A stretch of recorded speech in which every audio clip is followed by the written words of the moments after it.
Not as clumsy or random as a blaster. An elegant weapon for a more civilized age. Yeah, okay, I'm hearing you. Graceful, orderly, elegant. But what about the question we're all asking? Can it kill Superman? No? Is that just me? Actually, I... Sit down, Luthor. Somebody run the title screen. Hello, I'm Tyler. This is the Imaginary Axis, and the short answer to my question is no. Back it up. Never gonna happen. I've run the numbers and there's basically zero chance even the most talented Jedi in the galaxy can get one of these things to successfully cut through Superman. In fact, weirdly enough, Clark is kind of built like one of the best anti-lightsaber weapons of all time. Almost as if he was specifically designed for the comparison. I know, right? What are the odds? Just when you think this guy already has every power imaginable, the back of his stat card reads special immunity to lightsabers. Why would he even need that? And honestly, it's kind of a shame. Superman versus lightsaber is one of those classic playground arguments. My hero could beat up your hero. A nerdier version of the unstoppable force meets an immovable object. Knowing the definitive winner somehow feels wrong. But science doesn't lie, my imaginary friends, and in this case, it's actually pretty interesting. Superman's unique Kryptonian biology basically takes everything the lightsaber normally uses to set itself up as an irresistible force-channeling magical technoblade of death, and inverts all of that to turn its most powerful components against it. But I'm getting ahead of myself. See, I think the knee-jerk reaction when tackling this problem is to treat it like a boxing match. Find the most impressive thing a lightsaber has ever cut through and compare that to the most impressive thing Superman has ever survived. And if that were all there was to it, then we might have a more complicated question on our hands. Sure, Superman survived some ridiculous punishment after nearly 90 years of non-stop publication. But you know what we've seen lightsabers slice through in pretty much every iteration of Star Wars? Everything.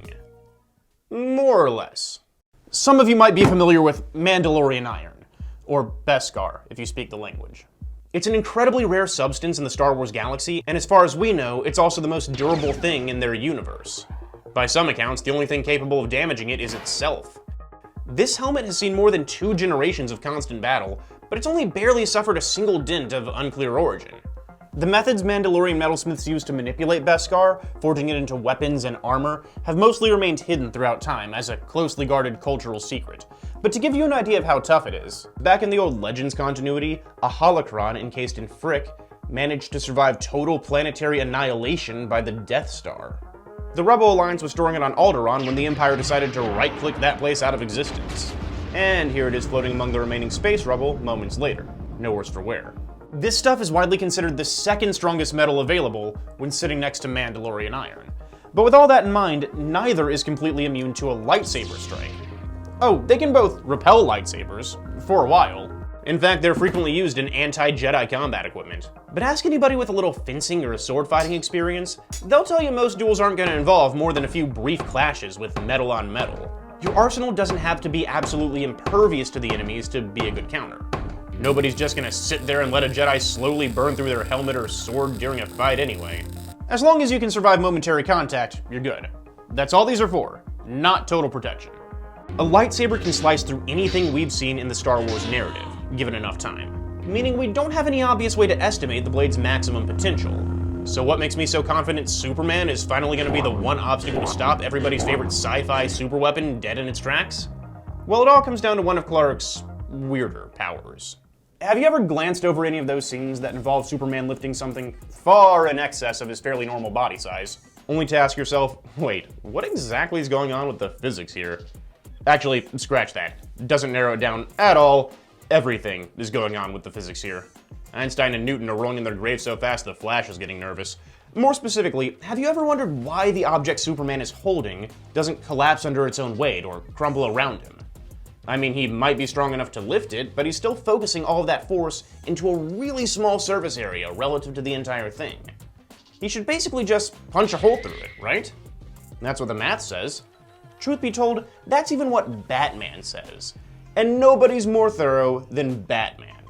According to his private research documents, Bruce's favorite theory right now is that Superman reflexively projects a field of negative mass that spreads out and cradles an object when he's trying to lift it, effectively negating the weight and protecting them both from forces like inertia and momentum.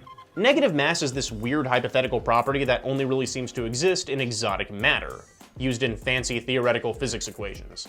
The idea is that it behaves like the polar opposite to anything with regular mass. For example, we know every object in the universe with mass pulls matter toward it. That's how gravity works. But something with negative mass would push matter away from it instead. Projecting and controlling his own personal field of that stuff would do more than augment Superman's already impressive strength and durability. It would explain how he rescues people from falling without killing them, how he handles normal objects at super speed without causing them to burst into flames, or even how he and Lois Lane safely, yeah. Exotic matter's also unique in that it's currently a necessary ingredient for humanity's best possible models on theoretically achieving faster-than-light flight, or time travel, both of which are things we know Superman can do under his own power. It's a reasonable assumption, but at the end of the day, Batman's just speculating about the specifics of this force that Superman's clearly manipulating when he moves large objects. Other leading scientists have also confirmed something's there, but they usually call it his bioelectric aura. Apparently, it's fairly complex and difficult to analyze. Nobody's been able to firmly classify the phenomenon in its entirety. There's definitely room for negative mass in the equation, but we also have good evidence there's an electromagnetic component as well. Maybe it's both. Superman demonstrates just as much resistance to energy attacks as he does physical assault. Heck, Desaad once said he thinks Superman's bending space itself around his body. Whatever this thing is, it's definitely covering its bases. When charged with enough energy, Kryptonians have been seen expanding and manipulating their personal complex field to affect things from a distance, almost like a form of telekinesis. Superman can push his aura outward to damage any surroundings, build constructs, or even take apart machines. In a passive state, it radiates just beyond his skin until something dips too close, and sorry to disappoint all the wannabe Sith Lords out there, but this bioelectric negative mass literal plot armor is the first thing that's going to stop you from ever killing Superman with that lightsaber. Because for all the talk we've had about the sheer devastating relentlessness of the galaxy's most versatile, force-sensitive weapon, there is one thing lightsabers have always struggled to cut through since their very first appearance. Other lightsabers. It's no secret, these things look complicated. But lightsabers are personal weapons. For the most part, every Jedi has one or two that belongs to them alone. And creating your own lightsaber is part of the Jedi tradition to ensure maximum battle proficiency. So it's rare to find two that look exactly alike. As a result, the inner mechanisms can be fascinating.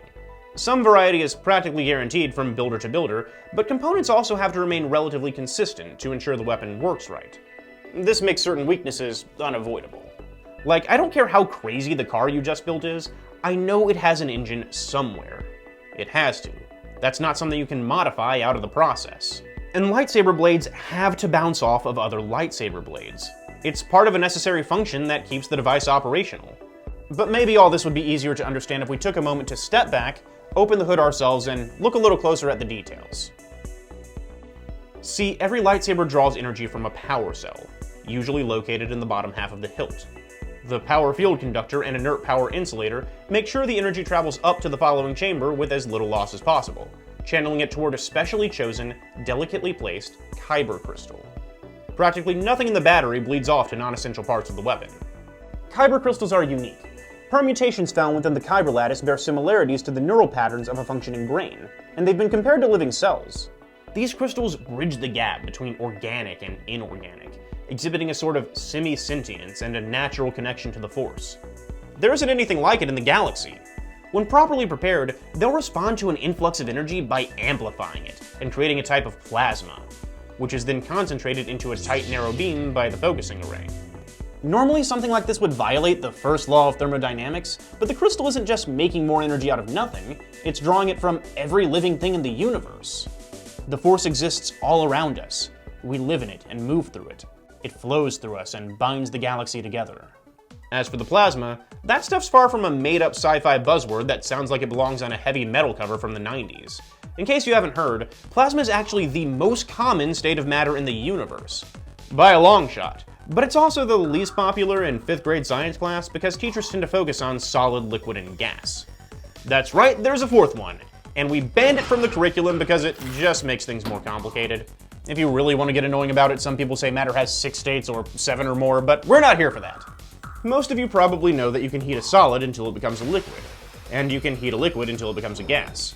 Well, plasma is what happens when you heat a gas until it becomes so excited that its electrons break away from their atoms, resulting in a high-energy cocktail of unbalanced positive nuclei, or ions, and unbound negative electrons. The key word there being unbound. Plasma by its very nature is composed of heavily charged, free-floating subatomic particles, meaning it's really responsive to things like magnets or electricity. And that's where the rest of the lightsaber comes in.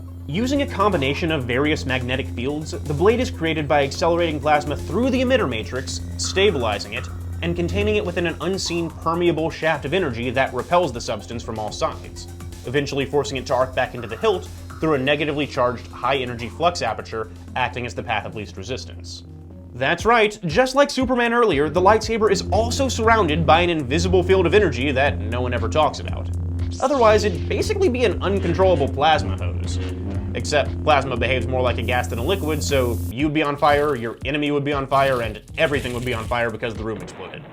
At first glance, the main difference between Superman's barrier and the lightsaber barrier seems to be that Kryptonian cells want to keep things out, while lightsabers don't really care what passes through as long as the plasma stays in. And that's what makes one great for punching and the other great for slicing. But there are exceptions. Specifically, when it comes to the lightsaber, these things really struggle against other electromagnetic fields, like deflector shields or combat shields, electro staffs, electro swords. The problem isn't that the blade can't melt its target, it's that it never gets an opportunity. The field a lightsaber uses to keep its plasma contained repels other electromagnetic charges. That's why you never see one blade slice through another during gridlock. It's like pushing two magnets together. Even this basic, non-lethal Z6 riot control baton, definitely not designed for fighting Jedi, can successfully counter lightsaber strikes thanks to its electric current. If there was any way to modify the lightsaber so that you could pass through your opponent's blade during combat, the Sith would absolutely have done that by now.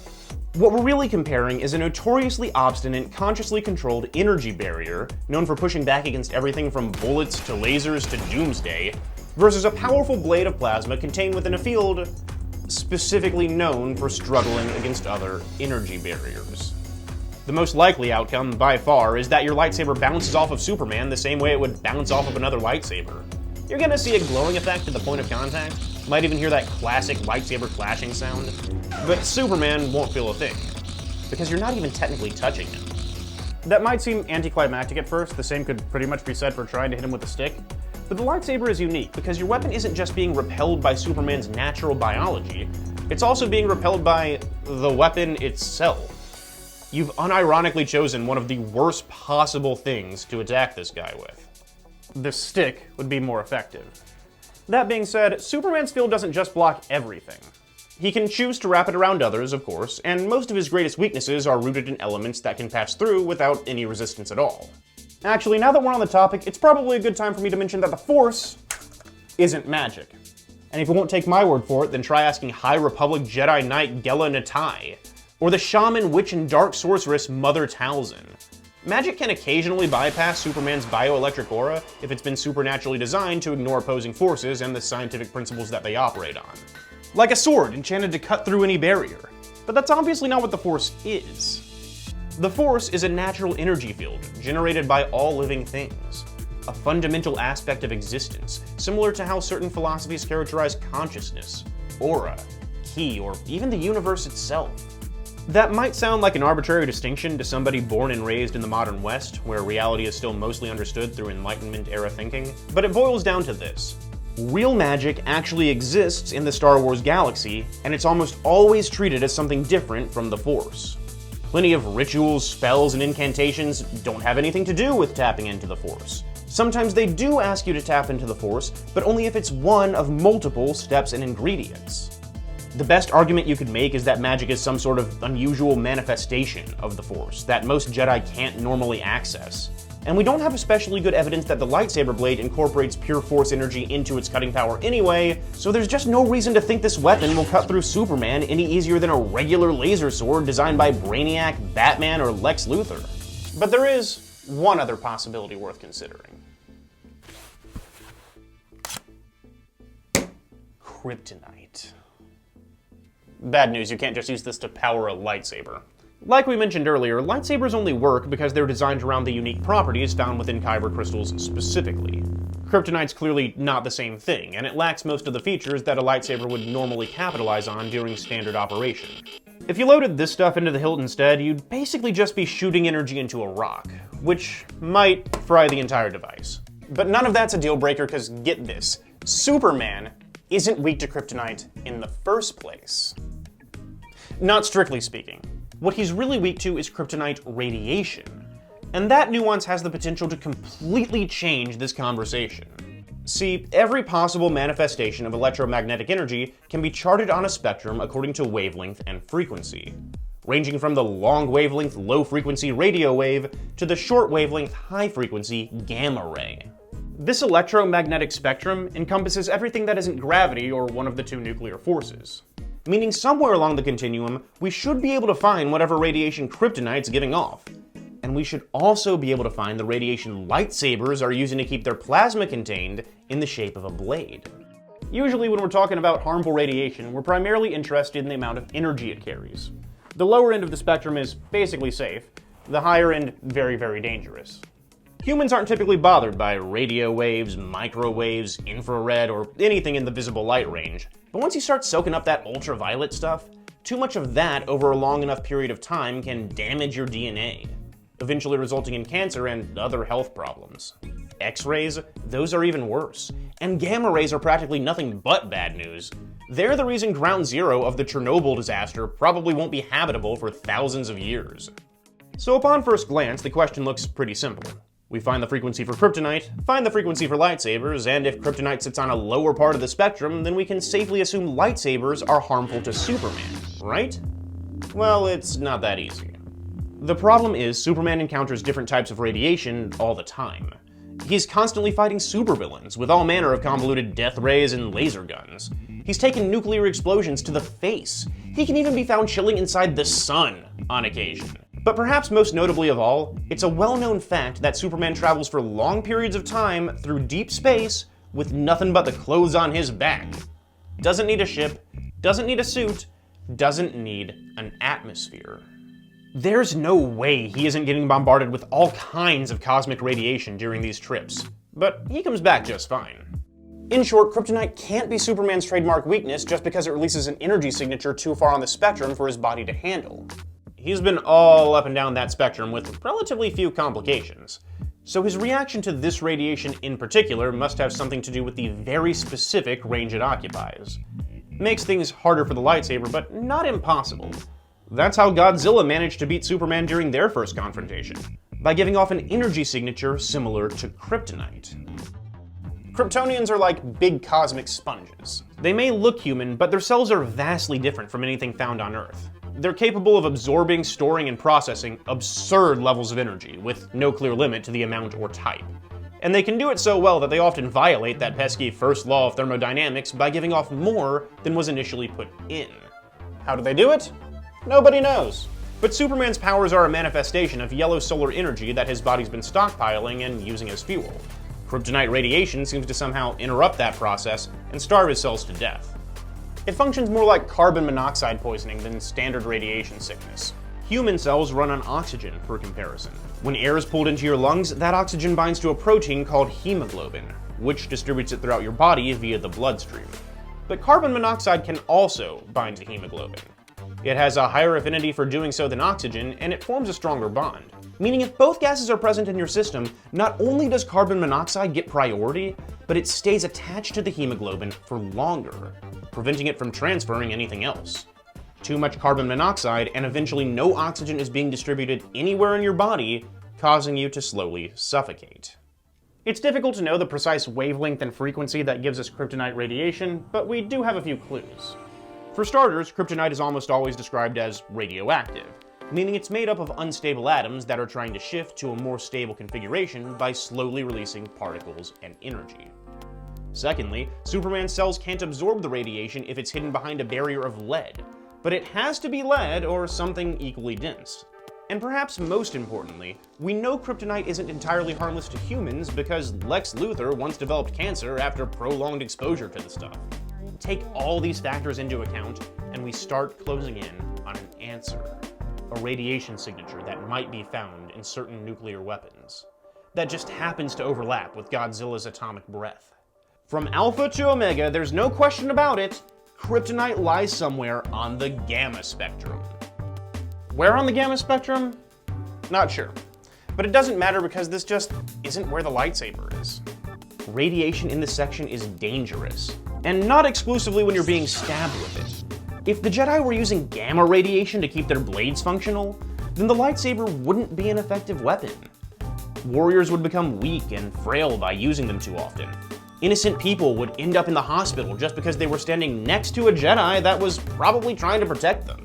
All those non-fatal lightsaber injuries we see throughout the series would suddenly become lethal weeks after healing because cancer would tear through the victim's body. The only remaining option, the only way your lightsaber is going to make contact with Superman at all, is if the wavelength and frequency it gives off matches the energy type that he actively absorbs. And if that happens, then stabbing Superman would probably make him stronger, which is literally the opposite of what stabbing somebody normally does, but maybe that's for the best. Did you know kyber crystals are never naturally red? Some glow green, some blue. In fact, they can be a wide variety of colors, but they only shift to red after being forcefully dominated through a process called bleeding. It's a cruel and twisted ritual that involves a Sith pouring all of his hate into the crystal, breaking its will because these things won't normally cooperate with the dark side. This isn't a weapon designed to hurt people.